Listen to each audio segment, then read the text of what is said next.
വിജയേട്ടാ നമസ്കാരം. നമസ്കാരം. പണ്ട് മുതലേ നമ്മൾ അടക്കമുള്ള മാധ്യമങ്ങൾ പറഞ്ഞുകൊണ്ടിരിക്കുന്ന ഒരു വാർത്തയാണ്. അതായത് അമേരിക്ക എന്ന് പറയുന്ന ഒരു രാജ്യം, അവിടെയുള്ള ഗവൺമെന്റ്, ആ ഗവൺമെന്റിനെ നിയന്ത്രിക്കുന്ന ഡീപ് സ്റ്റേറ്റ്, ആ ഡീപ് സ്റ്റേറ്റ് എങ്ങനെയാണ് മറ്റുള്ള രാജ്യങ്ങളെ നിയന്ത്രിക്കാനായിട്ട് ശ്രമിക്കുന്നത് എന്നുള്ളതിനെയൊക്കെ കുറിച്ച്. അതിന് താഴെയൊക്കെ വരുന്ന കമന്റാണ്, ഡീപ് സ്റ്റേറ്റ് എന്നുള്ളത് എന്താണ്, ഒരു മിഥ്യാധാരണയാണ്, ഇതൊക്കെ ഫേക്ക് ന്യൂസ് ആണ്, നിങ്ങൾക്ക് ഇതൊക്കെ എവിടെ നിന്ന് കിട്ടി എന്നൊക്കെ പല ആൾക്കാരും പറയുന്നതാണ്. ഡീപ് സ്റ്റേറ്റ് എന്നുള്ള ഒരു കാര്യം ഇല്ല എന്ന്. അപ്പൊ അമേരിക്ക ഇന്ത്യയുടെ ഇലക്ഷൻ അട്ടിമറിക്കാനായിട്ട് ശ്രമിക്കുന്നു എന്നുള്ള വാദം നമ്മളടക്കമുള്ള മാധ്യമങ്ങൾ എത്ര വാർത്ത കൊടുത്തു, നൂറുകണക്കിന് വാർത്തകൾ അതിനെക്കുറിച്ച് കൊടുക്കുമ്പോഴെല്ലാം തന്നെ ഇത് അമേരിക്ക അറിഞ്ഞോ എന്നുള്ള ചോദ്യമാണ് ഇവരൊക്കെ ചോദിച്ചുകൊണ്ടിരിക്കുന്നത്. കഴിഞ്ഞ ദിവസം ഡൊണാൾഡ് ട്രംപ് ഒരു വലിയ പ്രസ്താവന നടത്തി. അതായത് ജോ ബൈഡൻ ഇന്ത്യയിൽ വേറൊരു സർക്കാരിനെ രൂപീകരിക്കാനായിട്ട് ഒരു ശ്രമം നടത്തിയിരുന്നിരിക്കാം എന്നാണ് ഡൊണാൾഡ് ട്രംപ് പറഞ്ഞത്. ഡൊണാൾഡ് ട്രംപ് അത് പറയാനുള്ള സാഹചര്യം എന്ന് പറഞ്ഞാൽ, ഇന്ത്യയിലെ ജനാധിപത്യം ശക്തിപ്പെടുത്താനായിട്ട് 21 മില്യൺ ഡോളർ, 182 കോടി രൂപ ഇന്ത്യയിലേക്ക് പമ്പ് ചെയ്തിട്ടുണ്ട് അമേരിക്ക. അത് ചാര ഫണ്ടാണ് എന്നാണ് ഇന്ത്യൻ മാധ്യമങ്ങൾ പറയുന്നത്. ആ ഫണ്ട് ഇവിടെ ലഭിച്ചിട്ടുള്ളത് മാധ്യമങ്ങൾക്കാണ്. മാധ്യമങ്ങളിൽ പല മാധ്യമ പ്രവർത്തകരും ഉണ്ട്. അപ്പൊ ഈ ഫണ്ട് ഇവിടെ വന്നതിന് ശേഷം അവരുടെ പ്രധാനപ്പെട്ട ജോലി, ഫണ്ട് മേടിച്ച് അത് നക്കിയവരുടെ പ്രധാനപ്പെട്ട ജോലി എന്ന് പറയുന്നത് ഇന്ത്യക്കെതിരെ വാർത്ത പടച്ചുവിടുക, സർക്കാരിനെതിരെ വാർത്ത പടച്ചുവിടുക, വലതുപക്ഷ മാധ്യമങ്ങളെ പ്രതിരോധിക്കുക, ജനങ്ങൾക്കിടയിലേക്ക് കൂടുതൽ അജണ്ടകൾ സെറ്റ് ചെയ്ത് പ്രൊപ്പഗാൻഡകൾ ഇറക്കുക. അതിനായിട്ട് അവർ ലിറ്ററസി ഫെസ്റ്റിവലുകൾ സംഘടിപ്പിക്കും. ഈ ധ്രുവരാത്തിയെ പോലെയുള്ള ആൾക്കാരുടെ വീഡിയോസ് ഒക്കെ കുഗ്രാമങ്ങളിലൊക്കെ വലിയ ട്രക്കുകളിൽ വലിയ LCD സ്ക്രീനൊക്കെ കയറ്റി കൊണ്ടുപോയി അവർ കാണിച്ചിട്ടുണ്ട്. അങ്ങനെയൊക്കെ പല കാര്യങ്ങളും അവർ ചെയ്തിട്ടുണ്ട്. അപ്പോൾ ഇതൊക്കെ ആ സമയത്ത് മുതലേ നമ്മൾ പറയുന്നത്. എന്നാൽ ഔദ്യോഗികമായിട്ട് ഇപ്പോൾ ഇത് അമേരിക്കൻ പ്രസിഡന്റ്, ലോക പോലീസാണ് അമേരിക്ക, അമേരിക്കയുടെ പ്രസിഡന്റ് തന്നെ പറഞ്ഞിരിക്കുന്നു, ശരിയാണ്, അങ്ങനെ ഒരു ശ്രമം ബൈഡൻ നടത്തിയിട്ടുണ്ടായിരിക്കാം എന്ന്. എന്ത് തോന്നുന്നു ഇതിൽ? നമ്മുടെയൊക്കെ വാർത്തകൾ ശരിയായിരുന്നു എന്നുള്ളത്, അതിൽ നമുക്ക് സന്തോഷമുണ്ട്. കാരണം നമ്മളൊക്കെ വാർത്ത കൊടുക്കുമ്പോൾ പല ആൾക്കാർക്കും ചൊറിച്ചിൽ വരുന്നുണ്ട്. ഈ വിവരവും വിദ്യാഭ്യാസവും ഒന്നും ഇല്ലാത്ത പല ആൾക്കാരും ഉണ്ടല്ലോ, അതിന്റെ താഴെ വന്നിട്ട് നിങ്ങൾ ഇതറിഞ്ഞു, അല്ലെങ്കിൽ ഞാൻ ആണവ നിലയത്തെ ആക്രമിച്ചു എന്ന് പറഞ്ഞൊരു വാർത്ത കൊടുത്തു, അതിന്റെ താഴെ വന്ന ഒരാൾ കമന്റ് അടിച്ചിരിക്കുക ഫേക്ക് ന്യൂസ് എന്ന്. ഈ ആണവ നിലയത്തെ ഈ ദേശാഭിമാനി മാത്രം വായിച്ചിരിക്കുന്ന ആൾക്കാർക്ക് ഇതൊന്നും അറിയാൻ കഴിയില്ല എന്നെനിക്ക് പറയണം എന്നെനിക്ക് ഉണ്ടായിരുന്നു. പക്ഷെ എന്റെ സംസ്കാരവും മാന്യതയും അതിനെ അനുവദിച്ചില്ല എന്നുള്ളത് കൊണ്ടും അയാളുടെ വിവരക്കേട് അതുപോലെ തന്നെ തുടരട്ടെ, അതാണ് നമ്മുടെ കരുത്തും എന്ന് മനസ്സിലാക്കിയത് കൊണ്ട് ഞാനൊന്നും പ്രതികരിച്ചില്ല. ഈ ട്രംപിന്റെ പ്രസ്താവനയിൽ എന്ത് തോന്നുന്നു ചേട്ടാ? ഇതൊരു വലിയ പ്രസ്താവനയാണ്. ഒരുപക്ഷെ ഇന്ത്യൻ ജനാധിപത്യത്തെ തന്നെ എന്താണ് ഒരു കരിനിഴലിൽ ആഴ്ത്തുന്ന ഒരു പ്രസ്താവനയാണ്. അമേരിക്ക വിചാരിച്ചു കഴിഞ്ഞാൽ ഇന്ത്യയിലെ ജനാധിപത്യം അട്ടിമറിക്കാൻ സാധിക്കും എന്നുള്ളതല്ലേ ഇതിൽ നിന്ന് ട്രംപ് പറയുന്നത്. പോരാത്തതിന് വേറൊരു കാര്യം, മോദി വന്ന ശേഷം അത് നടന്നിട്ടില്ല. പക്ഷെ മോദി വരുന്നതിന് മുമ്പോ അങ്ങനെയാണെങ്കിൽ, നരേന്ദ്രമോദി വരുന്നതിന് മുമ്പ് അപ്പൊ എത്ര തവണ അട്ടിമറിക്കപ്പെട്ട് കാണും എന്ന് തോന്നുന്നു? ഇത് ഈ അമേരിക്ക ഇന്ത്യൻ ജനാധിപത്യത്തിൽ അല്ലെങ്കിൽ ഭരണം അട്ടിമറിക്കാൻ ശ്രമിക്കുന്നു എന്നുള്ള വാർത്ത ആദ്യം പറയുന്നത് നമ്മളല്ല. നമ്മള് ഒക്കെ ഈ ഫീൽഡിലൊക്കെ വരുന്നതിന് മുമ്പ്, ഇല്ല, നമ്മൾ മുട്ടിലിഴയുന്ന സമയത്ത് ഇത് ഇന്ത്യയിൽ നിന്ന് വിളിച്ചു പറയാൻ ഒരു നേതാവ് നമുക്ക് ഉണ്ടായിരുന്നു, ശ്രീമതി ഇന്ദിരാഗാന്ധി. ഇന്ദിരാഗാന്ധിയുടെ തെരഞ്ഞെടുപ്പ് അട്ടിമറിക്കാൻ വേണ്ടിയിട്ട് അമേരിക്കൻ ഭരണകൂടം ശ്രമിക്കുന്നു എന്നുള്ള വലിയ ആരോപണം വലിയ കോളിളക്കം സൃഷ്ടിച്ചതാണ്. അന്ന് ഇത്രയും മീഡിയകൾസ് ഒന്നുമില്ല, പ്രിന്റ് മീഡിയകൾ വളരെ കുറച്ച് മാത്രമുള്ള സമയം. ആ മീഡിയകൾ കൂടെയും അല്ലാതെയും ഒക്കെ ഇന്ദിരാഗാന്ധിയുടെ ഭരണം അട്ടിമറിക്കാൻ വേണ്ടി ശ്രമിച്ചിരുന്നതാണ്. അന്ന് ആദ്യം പറഞ്ഞത് ശ്രീമതി ഇന്ദിരാഗാന്ധിയാണ്. കോൺഗ്രസ്സുകാർ പിന്നീട് അത് പറഞ്ഞിരുന്നു. പിന്നീട് നമ്മൾ ഇത് ഈ വാക്ക് ഏറ്റവും കൂടുതൽ പിന്നെ കേട്ടിരിക്കുന്ന ഈ കമ്മ്യൂണിസ്റ്റുകാർ പറയുന്നതാണ്. അതായത് അമേരിക്കൻ സാമ്രാജ്യ ശക്തികൾ ഞങ്ങളെ തൂത്തെറിയാൻ ശ്രമിക്കുന്നു എന്ന് കമ്മ്യൂണിസ്റ്റുകൾ പറയുന്നത് നാം കേട്ടിട്ടുണ്ട്. അപ്പോൾ നമുക്ക് സ്വാഭാവികമായിട്ട്, ഇപ്പൊ ധനുഷ് കമന്റിനെ കുറിച്ച് പറഞ്ഞുകൊണ്ടാണ് ഞാൻ ഈ പറയുന്നത്, സ്വാഭാവികമായിട്ട് ചോദിക്കും, ഇവിടെ കിടക്കുന്ന ഈ കമ്മ്യൂണിസ്റ്റുകാർ എന്തിനാണ് ഈ അമേരിക്കയാണ് അവരെ ഭരണം മറിച്ചിടാനിട്ടിരിക്കുന്നത് എന്ന് ചോദിച്ചു കഴിഞ്ഞാൽ അത് തന്നെ അതിന്റെ ഒരു പൊളിറ്റിക്സ് അറിയാൻ മേലാത്തത് കൊണ്ടാണ്. കമ്മ്യൂണിസ്റ്റുകൾ പറയുന്നതിനകത്ത് ഇപ്പൊ പറയുന്നതല്ല, അവർ മുൻപ് പറഞ്ഞുകൊണ്ടിരുന്നതിനകത്ത് ചില യാഥാർത്ഥ്യങ്ങളുണ്ട്. കാരണം ലോകത്തെമ്പാടത്ത് കമ്മ്യൂണിസം ഇല്ലാതാക്കണം എന്നുള്ളത് അമേരിക്കയുടെ ഒരു ലക്ഷ്യമായിരുന്നു, പ്രഖ്യാപിത ലക്ഷ്യമായിരുന്നു. കാരണം ഈ കമ്മ്യൂണിസത്തെ ഇല്ലാതാക്കുക, അതിൽ അവർ എല്ലായിടത്തും വിജയിച്ചു.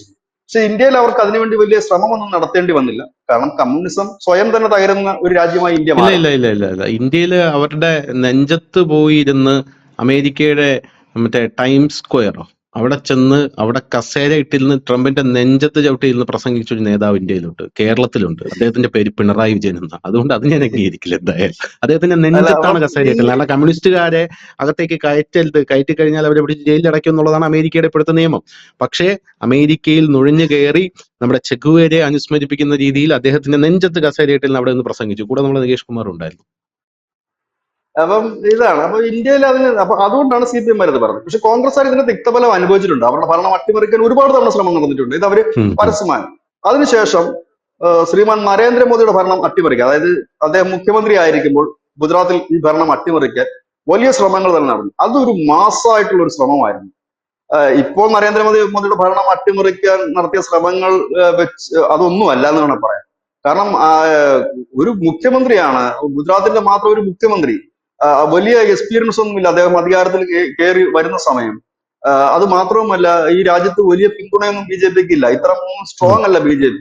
ബാക്കി സംസ്ഥാനങ്ങൾ ഭരിക്കുന്ന മുഴുവൻ കോൺഗ്രസ്. ചിദംബരത്തെ പോലുള്ള ആഭ്യന്തരമന്ത്രി രാജ്യം ഭരിക്കുന്നു.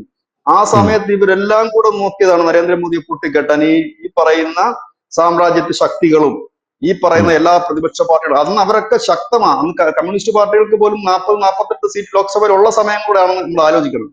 ആ സമയങ്ങളെല്ലാം അതിനെല്ലാം അതിജീവിച്ചുകൊണ്ടാണ് നരേന്ദ്രമോദി ആ മുഖ്യമന്ത്രി പദത്തിൽ തുടർന്നതും ഇപ്പൊ പ്രധാനമന്ത്രി. എനിക്ക് തോന്നുന്നത് ഒരുപക്ഷെ മോദിയെ സംബന്ധിച്ച് ഇപ്പോൾ ഈ വിദേശ ശക്തികൾ ഈ ഭരണം മറിച്ചിടാൻ നടത്തുന്ന നീക്കം അദ്ദേഹത്തിന് ഒരു തമാശയായിട്ടായിരിക്കും തോന്നുന്നു.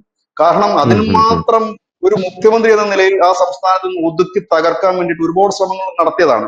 പ്രത്യേകിച്ച് ഈ ഏറ്റുമുട്ടൽ വിവാദം, കലാപം, അങ്ങനെ സർവത്ര രീതിയിൽ അതിനെല്ലാം അതിജീവിച്ച് വന്ന ആളുകൂടെയാണ്. അപ്പോൾ എല്ലാ കാലത്തും ഇന്ത്യൻ രാഷ്ട്രീയത്തിൽ ഇടപെട്ടുകൊണ്ട് ഭരണം അട്ടിമറിക്കാൻ ശ്രമങ്ങൾ ഇതുപോലുള്ള അമേരിക്കയിൽ നിന്നുള്ള ശക്തികൾ അത് നടത്താറുണ്ട്. കാരണം അവരുടെ ഇഹിതത്തിന് വേണ്ടിയിട്ട്, അവരുടെ ഇഷ്ടത്തിനുള്ള ആകണം ലോകം മുഴുവൻ നടക്കേണ്ടത്. ഈ ഇന്ത്യയില് ഈ ബൈഡൻ ഭരണകൂടം ചെയ്തിരുന്ന ഒരു പ്രധാനപ്പെട്ട കാര്യം നമ്മുടെ തീരദേശ മേഖലകൾ കേന്ദ്രീകരിച്ചുകൊണ്ട്, അതായത് ഇന്ത്യയെ ചൊൽപ്പടിക്ക് നിർത്തി, മോദിയോട് എന്താണ് ഇവർക്കൊരു വിരോധം എന്ന് ചോദിച്ചാൽ, മോദിയെ ചൊൽപ്പടിക്ക് നിർത്തിയാൽ മാത്രമേ അമേരിക്കക്കാരൻ പറയുന്ന പോലെ ഇന്ത്യയിൽ കാര്യങ്ങൾ നടക്കും. അതുകൊണ്ട് തന്നെ അമേരിക്ക വലിയ രീതിയിൽ തന്നെ പണം മുടക്കിയിരിക്കുന്നത് ഈ തീരദേശ മേഖലകൾ കേന്ദ്രീകരിച്ചിട്ടുള്ള ഇവാഞ്ചലിക്കൽ സൊസൈറ്റികൾ ഉണ്ട്. അത്തരം സൊസൈറ്റികളെ ശക്തിപ്പെടുത്തിക്കൊണ്ട് ആ ഒരു കോസ്റ്റൽ ഏരിയയിൽ ശക്തിപ്പെടുത്തുക, ആ ഏരിയയിൽ പ്രശ്നങ്ങൾ സൃഷ്ടിക്കുക. അപ്പൊ എന്നും ഒരു അരക്ഷിതാവസ്ഥയും പ്രശ്നങ്ങളും ആകുക. ഒപ്പം വടക്കിഴക്കൻ സംസ്ഥാനത്ത് അരക്ഷിതാവസ്ഥ സൃഷ്ടിക്കുക. അതായത് ഒരു രാജ്യത്തിൽ എന്നും പ്രശ്നങ്ങളാണെങ്കിൽ ആ ഭരണാധികാരിയുടെ ശ്രദ്ധ അങ്ങോട്ട് പോകും. ആ പോകുന്ന സമയത്ത് അമേരിക്ക പറയുകയാണെന്ന് ഞങ്ങളുടെ കുറെ ഉൽപ്പന്നമുണ്ട്, നിങ്ങൾ വാങ്ങിച്ചോളൂ, ഇത് തന്നേക്കൂ എന്ന് പറയുന്ന രീതിയിലേക്ക് ഒരു ഭരണകൂടത്തെയാണ് അവർക്ക് ആവശ്യം. അതിനു വേണ്ടിയിട്ടായിരുന്നു അവർ ഈ പരിപാടികൾ മുഴുവൻ ചെയ്തിരുന്നത്. അതിനു വേണ്ടിയിട്ടാണ് അവർ ഇടയ്ക്കിടയ്ക്ക് ഓരോ ഇൻഡെക്സുകൾ ഉണ്ടാക്കി വിടും. ഇന്ത്യ ദാരിദ്ര്യത്തിലേക്ക് താഴെയാണ്, ഇന്ത്യയിൽ ആരും ചിരിക്കുന്നില്ല, ഇന്ത്യയിൽ ആരും വെള്ളം കുടിക്കുന്നില്ല, ഇങ്ങനെ ഇൻഡെക്സ് ഉണ്ടാക്കി വിടുക. മറ്റൊന്ന്, നമ്മുടെ വ്യവസായികൾ ഈ ലോകത്തെമ്പാടും പുതിയ പുതിയ പ്രൊജക്ടുകൾ ഏറ്റെടുത്ത് പോകുമ്പോൾ ആ വ്യവസായികളെ തകർക്കാനുള്ള വലിയ ശ്രമം ഈ ഡീപ് സ്റ്റേറ്റിന്റെ ഭാഗമായിട്ട് നടക്കുന്നു. ഈ ഫണ്ട് അതിനുവേണ്ടി ഉപയോഗിക്കുന്നുണ്ട്. അതുപോലെ തന്നെ വികസന പ്രവർത്തനങ്ങൾ തടയുന്നുണ്ട്. എന്ത് ചെയ്താലും അതിനെയൊക്കെ തടയുകയും കുറ്റപ്പെടുത്തുകയും ചെയ്യുന്ന രീതിയിലേക്ക് കാര്യങ്ങൾ പോകുന്നു. അങ്ങനെ വലിയ വലിയ രീതിയിലുള്ള കാര്യങ്ങളാണ് ഇത് നടത്തി. അത് നരേന്ദ്രമോദി കയറിയപ്പോൾ മുതലുണ്ട്. അതിന്റെ ഒരു ഉദാഹരണം ഞാൻ പറഞ്ഞുതരാം. ഈ രാജ്യത്ത് നോട്ട് നിരോധനം വന്നു. ആ നോട്ട് നിരോധനം വന്നപ്പോൾ ഈ രാജ്യത്തുണ്ടായ പുകില് എന്താണെന്ന് ധനുഷിന് അറിയാമല്ലോ. ലോകത്ത് ഈ നോട്ട് നിരോധനം വന്ന് പുതിയ നോട്ട് വന്നപ്പോൾ ഈ നോട്ട് നിരോധനം മുമ്പ് പ്രഖ്യാപിച്ച രാജ്യങ്ങളൊക്കെ തകർന്ന് തരിപ്പണമായിട്ട് പോയിട്ടുണ്ട്. വലിയ കലാപവും ലഹളയും നടന്ന്. ഇതിനു മുമ്പ് ഇന്ത്യയല്ല, മറ്റു രാജ്യങ്ങൾ പോയിട്ടുണ്ട്. ഇന്ത്യയിൽ എന്തെങ്കിലും സംഭവിച്ചു ഇല്ല, പക്ഷെ ഭയങ്കരമായ കുത്തിത്തിരിപ്പുണ്ടാക്കാൻ ശ്രമിച്ചു. ഇനി രണ്ടാമത്തെ കോവിഡ് വന്നു. കോവിഡ് വന്നപ്പോൾ ഏറ്റവും കൂടുതൽ കുത്തിത്തിരിപ്പുകളാണ് ഉണ്ടായത്. ഗംഗയിൽ കൂടെ ശവം ഒഴുകുന്നു, ഓക്സിജൻ ഇല്ല, വാക്സിൻ ഇല്ല, വാക്സിൻ കുത്തിവെക്കരുത്, വെച്ച് കഴിഞ്ഞാൽ വന്ധ്യംകരിക്കപ്പെടും, കുട്ടികൾ ഉണ്ടാകില്ല എന്ന് പറഞ്ഞ് പരത്തിക്കൊണ്ടും അതിനെ തകർക്കാൻ ശ്രമിച്ചിരിക്കുന്നു. ഇത് എങ്ങനെയാണ് ഒരു രാജ്യത്ത് നിന്ന് ആ രാജ്യത്തെ ജനങ്ങൾ, ആ രാജ്യത്തെ സർക്കാരിനെതിരെ ഇത്രയും കള്ളത്തരങ്ങൾ പറഞ്ഞു പരത്തി മുമ്പോട്ട് പോകാൻ കഴിയുന്നത്? അവർ ശരിക്കും പറഞ്ഞ രാജ്യദ്രോഹികൾ എന്ന് തന്നെ തീർത്തും പറയാൻ പറ്റും ഇവരെ. കാരണം കോവിഡ് ലോകത്തേക്ക് മരുന്ന് കണ്ടുപിടിച്ചിട്ടില്ല, ഇന്ത്യ അതിനു വേണ്ടിയിട്ടുള്ള നീക്കങ്ങൾ നടത്തുന്നു. ആ സാഹചര്യത്തിലാണ് വളരെ പാനിക് ആക്കിക്കൊണ്ട് ഈ രാജ്യത്തെ എങ്ങനെയും തകർക്കുക എന്നുള്ളതാണ്. അതിന് അനവധി തീവ്രവാദ ഇസ്ലാമിക സംഘടനകളാണ് ഇതിന്റെ പിന്നിൽ. ഒന്ന്, ഈ ഫണ്ടുകൾ മേടിക്കുന്ന ഈ അമേരിക്ക എന്ന് പറയുമ്പോൾ നമ്മൾ കരുതും തീവ്രവാദ സംഘടനകൾക്ക് ഫണ്ട് കൊടുത്തിട്ടില്ലെന്ന്. ഈ പറയുന്ന ബൈഡന്റെ ഭരണകാലത്ത് കൊടുത്ത USAID ഫണ്ട് പോയിരിക്കുന്ന ലക്ഷറെ തോയ്ബയ്ക്ക് ഫണ്ട് കൊടുത്തിട്ടുണ്ട് ഇന്ത്യയിൽ പ്രശ്നങ്ങൾ ഉണ്ടാക്കാനായിട്ട്. ജെയ്ഷെ മുഹമ്മദിന് ഫണ്ട് കൊടുത്തിട്ടുണ്ട്. അപ്പം അവരെ ഉപയോഗിച്ചുകൊണ്ട്, നക്സലുകളെ ഉപയോഗിച്ചുകൊണ്ട്, മാധ്യമപ്രവർത്തകരെ ഉപയോഗിച്ചുകൊണ്ടാണ് ഈ രാജ്യത്ത് ഇങ്ങനെയുള്ള കള്ളത്തരങ്ങൾ പ്രചരിപ്പിച്ചു വിടുന്നത്. എന്താണ് ഇന്നലെ വലിയ രീതിയിൽ എല്ലാ ചാനലുകളും ബ്രേക്കിംഗ് കൊടുത്തല്ലോ. ഇന്ത്യക്ക് അമേരിക്ക നൽകുന്ന ഫണ്ട് നിർത്തി, ട്രംപ് തിരിച്ചടി, ഇന്ത്യക്ക് തിരിച്ചടി, മോദിക്ക് തിരിച്ചടി ഒരു അരമണിക്കൂർ കഴിയുമ്പോൾ ആ വാർത്ത പിൻവലിച്ചോടേണ്ടി വന്നല്ലോ. ഇതുവരെ ആ വാർത്ത കൊടുത്തില്ലല്ലോ. ഒരു ചാനലും അന്തിച്ചർച്ച ചെയ്തില്ലല്ലോ ആ കാര്യം. എന്തുകൊണ്ട് അന്തിച്ചർച്ച ചെയ്യാതെ പറ്റാതെ പോയി എന്ന് ചോദിച്ചു കഴിഞ്ഞാൽ, ഇത് നമ്മളെ പോലെയുള്ള ചില മാധ്യമങ്ങൾ ഉള്ളത് കൊണ്ട്, ഇല്ലെങ്കിൽ അത്തരത്തിലുള്ള മാധ്യമങ്ങൾ കൂട്ടായി നിൽക്കുന്നതുകൊണ്ടും സത്യം ജനങ്ങളെ അറിയിക്കുന്നത് കൊണ്ടും കൂടി ജനങ്ങൾക്ക് കാര്യങ്ങൾ ബോധ്യമായത് കൊണ്ടാണ് ഇത് ഇന്ത്യക്ക് നൽകുന്ന ഫണ്ടല്ല, രാജ്യത്തിന് കൊടുക്കുന്ന ഫണ്ടല്ല, ഈ രാജ്യത്തെ ഭരണം അട്ടിമറിക്കാനാണ്. അതിനെ ശരിവെച്ചുകൊണ്ടാണ് കഴിഞ്ഞ ദിവസം ഡൊണാൾഡ് ട്രംപ് നടത്തിയ പ്രസ്താവനയിൽ അദ്ദേഹം എടുത്തു പറയുന്നത്, എന്തിനാണ് $21 മില്യൺ ഇന്ത്യക്ക് ചെലവഴിക്കുന്നത്, ഇന്ത്യക്ക് അതുകൊണ്ട് എന്ത് കാര്യമാണുള്ളത്? അതായത് 182, നമ്മൾ ഇന്നലെ ചർച്ച നടത്തിയപ്പോൾ നമ്മൾ ചോദിച്ചു, ഈ 182 കോടി കൊണ്ട് എന്തുണ്ടാക്കാനാണെന്ന്. അതായത് ഇന്ത്യയിലെ ജനാധിപത്യം പുഷ്ടിപ്പെടുത്താൻ ഈ 182 കോടിയല്ല, ഇത് കണക്ക് കുത്തിത്തിരിപ്പ് ഉണ്ടാക്കാൻ കൊടുക്കുന്ന 182 കോടിയാണ്. അതാണ് ട്രംപ് തെളിച്ചു വന്നത്. എന്നിട്ട് അദ്ദേഹം മറ്റൊരു കാര്യം കൂടെ പറഞ്ഞു, ഞാനിത് ഇന്ത്യയെ അറിയിക്കും, ഞാൻ ഇതിന്റെ വിശദാംശങ്ങൾ ഇന്ത്യക്ക് നൽകും എന്ന് കൂടി അദ്ദേഹം ആ പ്രസംഗത്തിൽ പറഞ്ഞു. ആ പ്രസംഗത്തിന്റെ അതിൽ അദ്ദേഹം പറയുന്നുണ്ട്, വളരെ ക്ലിയർ ആയിട്ട് തന്നെ പറയുന്നുണ്ട്, ഞാനിത്. പിന്നെ എന്നിട്ട് അദ്ദേഹം പറഞ്ഞൊരു കാര്യമുണ്ട്, 2016 US ഭരണം അട്ടിമറിക്കാൻ റഷ്യ ഇതുപോലുള്ള ഇടപെടലുകൾ നടത്തിയിരുന്നു. അങ്ങനെ അനുഭവമുള്ളവരാണ് നമ്മൾ. നമ്മൾ തന്നെയാണ് വേറൊരു രാജ്യത്തെ ഭരണം അട്ടിമറിക്കാൻ ഈ പണം ചെലവഴിച്ചത്. എന്തിനാണ് അമേരിക്കക്കാരന്റെ പണം മറ്റൊരു രാജ്യത്തിന്റെ ഭരണം അട്ടിമറിക്കാൻ വേണ്ടി ചെലവാക്കുന്നതെന്നാണ് അദ്ദേഹം ചോദിച്ചത്. അത് മാത്രമല്ല അദ്ദേഹം പറഞ്ഞത്, ഞാനിത് വിശദമായി തന്നെ ഇന്ത്യ അറിയിക്കുമെന്നാണ് പറഞ്ഞത്. ഇന്ത്യ അതിന്റെ അന്വേഷണം ആരംഭിക്കുകയും ചെയ്തിരിക്കുന്നു. ഇപ്പൊ പുറത്തു വരുന്ന വിവരമാണ്, 100ഓളം മാധ്യമ സ്ഥാപനങ്ങളിൽ പണം വാങ്ങിയിട്ട് ഇത്തരത്തിലുള്ള വാർത്തകളാണ്. നമുക്കറിയാം, വെറുതെ കുത്തിത്തിരിപ്പ് വാർത്തകൾ. അതായത് വാർത്തയുടെ ഏറ്റവും വലിയ പ്രത്യേകത എന്ന് പറഞ്ഞാൽ, ഒരു വാർത്തയെ നമുക്ക് എങ്ങനെ വേണം മാറ്റിമറിക്കാൻ കഴിയും. പുട്ടുപൊടി പോലാണ്. ആ പൊടി എടുത്തു കഴിഞ്ഞാൽ നമുക്ക് ഇടിയപ്പം ഉണ്ടാക്കാൻ പറ്റും, പുട്ടും ഉണ്ടാക്കാൻ പറ്റും. അപ്പം ഇതേ രീതിയിലാണ് ഇത് എന്തും നമുക്ക് ആ രീതിയിലേക്ക് മാറ്റിമറിക്കാനായിട്ട് പറ്റുന്ന ഒരു സംവിധാനത്തിലേക്കാണ് ഇത് പോയിക്കൊണ്ടിരിക്കുന്നത്. അതായത് ഇതിപ്പോ ഒറ്റയടിക്ക് കേൾക്കുന്നവരെന്താ കരുതുന്നത്, ഈ ഇന്ത്യക്ക് നൽകിക്കൊണ്ടിരുന്ന സാമ്പത്തിക സഹായം, ഇന്ത്യക്ക് അതിന്റെ ദരിദ്രാവസ്ഥയിലാണ്, അതുകൊണ്ട് എന്തെങ്കിലും അത് നിന്നതുപോലെയാണ് ആൾക്കാർക്ക് തോന്നുന്നത്. ഇപ്പൊ എന്താ അത് കൊടുക്കാതെന്ന് വെച്ചാൽ, ഈ സാധനം പൊളിഞ്ഞടിഞ്ഞത് കൊണ്ട് മാത്രമാണ്. ഇങ്ങനെ എത്രയെത്ര കാര്യങ്ങൾ ഗംഗയിൽ കൂടെ ശവം ഒഴുകി നടക്കുന്ന ചിത്രങ്ങൾ സഹിതം മാധ്യമങ്ങളാണ് കൊടുത്തത്. യൂട്യൂബ് ചാനലുകാരോ ഓൺലൈൻ ചാനലുകാരോ അങ്ങനെ കൊടുക്കുന്നതിൽ ജനങ്ങൾക്ക് ഒരുപക്ഷെ അത്ര വിശ്വാസതയൊന്നും ഒരുപക്ഷെ കാണില്ലായിരിക്കും. പക്ഷെ മുഖ്യധാര മാധ്യമങ്ങൾ കൊടുക്കുമ്പോൾ അതിന് വലിയ വിശ്വാസതയുണ്ട്. അതുപോലെ തന്നെ ഈ വാക്സിനെതിരെ നടത്തിയ പ്രചരണങ്ങൾ, അങ്ങനെ എന്തൊക്കെ തരത്തിലുള്ള പ്രചരണങ്ങളാണ് നടത്തിയത്. ഒരു ട്രെയിൻ, വന്ദേ ഭാരത് ട്രെയിൻ വരുമ്പോഴത്തേക്കും അതിനെതിരെ വലിയ പ്രചരണം നടത്തുകയാണ്. ഈ ട്രെയിൻ പെട്ടെന്ന് കത്തിപ്പോകും, ഇതിന് പിന്നെ ഓടുന്ന വഴിക്ക് ഇലക്ട്രിക്കൽ നിന്ന് പോയി കഴിഞ്ഞാല് എന്താണ് പറയുന്നത്, ഇലക്ട്രിക്കൽ നിന്ന് പോയി കഴിഞ്ഞാൽ ശ്വാസം മുട്ടി മരിക്കും, കാരണം ഇത് തുറക്കാനും അടക്കാനും. ഇത് നമ്മൾ ലോജിക്കൽ പരമായിട്ട്, അതായത് നമ്മൾ വന്ദേ ഭാരത് നോക്കുമ്പോൾ ശരിയാണ്, ഫുൾ ഗ്ലാസ് ആണ്, അതിന്റെ ഓപ്പൺ ആകുന്നില്ല ഡോറൊന്നും, എല്ലാം ഫുൾ ക്ലോസ്ഡ് ആണ്. അപ്പൊ ശരിയാണ്, കറണ്ട് പോയി കഴിഞ്ഞാൽ ഇതിനകത്ത് കിടന്ന് ശ്വാസം മുട്ടി ചാകുമല്ലോ, സ്വാഭാവികമായി ഒരു പൊട്ടബുദ്ധിക്ക് തോന്നും.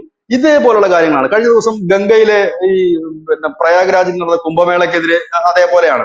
അവിടെ വലിയ രീതിയിലുള്ള മലിനമായിരിക്കുന്നു, ബാക്ടീരിയകളാണ് ആ നദിയിൽ, അവിടെ പോയി കുളിക്കുന്നവർക്കെല്ലാം മാരക രോഗങ്ങൾ വരും എന്നാണ് പറയുന്നത്. അവിടെ നരേന്ദ്രമോദി പോയി കുളിച്ചു, ഇന്ത്യൻ രാഷ്ട്രപതി ദ്രൗപദി മുർമു പോയി കുളിച്ചു, വിദേശത്തു നിന്നുള്ള വലിയ വലിയ ഗസ്റ്റുകൾ വന്ന് കുളിക്കുന്നു. അവർക്കൊക്കെ അങ്ങനെയാണെങ്കിൽ അവരൊക്കെ കുളിക്കുമോ? അതാണ് നമ്മൾ ചോദിക്കുന്ന ഒരു പ്രധാനപ്പെട്ട ചോദ്യം. അവിടെയാണ് ഇത് കണക്കുള്ള ഓരോ കഥകളും വാർത്ത. ഇപ്പൊ അതിനൊന്നും വലിയ സ്കോപ്പ് ഇല്ല, അത്തരം വാർത്തകൾ ജനം വിശ്വസിക്കുന്നില്ല. കാരണം കുറച്ചെങ്കിലും ഒക്കെ ഓൺലൈൻ മീഡിയാസുകൾ അല്ലെങ്കിൽ സോഷ്യൽ മീഡിയയിൽ കുറച്ചെങ്കിലും ഒക്കെ സത്യം പുറത്തു കൊണ്ടുവരാൻ തുടങ്ങിയപ്പോഴാണ് ഇത്തരം മാധ്യമങ്ങൾ പോയത്. പക്ഷെ ഇത് അധികം വൈകില്ല.